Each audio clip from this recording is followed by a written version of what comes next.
है तो संगवारी हो, जय जोहार, जय छत्तीसगढ़। संगवारी हो, मैं अपन के दोस्त राकेश कॉमेडियन। और आज जो है मैं पहुंचे रहे हूँ संगवारी हो, थोड़ा सा गांव गए रहे लवन रात। तो मतलब रास्ता में एक नदी दिखी संगवारी हो, तो आप मतलब पता नहीं हुई वो कौन सा नदी है।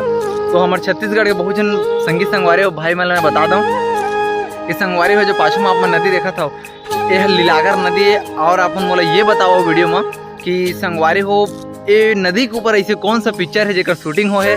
तो संगवारी हो अपन मोला कमेंट में बता कौन कौन पिक्चर ला नहीं देखे है वो बता। संगवारी हो ये नदी के ऊपर में जो है एक बहुत ही खास पिक्चर बने हुए है और बहुत ही पुराना मतलब कि पिक्चर है संगवारी हो, जो कि हमारे छत्तीसगढ़ के संस्कृति ला दर्शाते।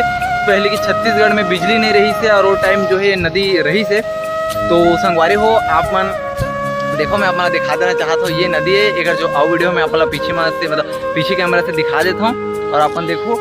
और संगवारी हो अभी महू छोटे से ब्लॉगर संगवारी हो अपन सपोर्ट करा, अपन के सपोर्ट से ही हम बहुत आगे जाबो। तो मिलते हैं नया वीडियो में। जय जोहार, जय छत्तीसगढ़। संगवारी हो अगर वीडियो टूल अपन देख ला संगवारी हो जिसमें अपन मैं क्लियर बता दूँ कि ये जो नदी है उसके बारे में पूरा जानकारी उमा है। तो जय जोहार, जय छत्तीसगढ़।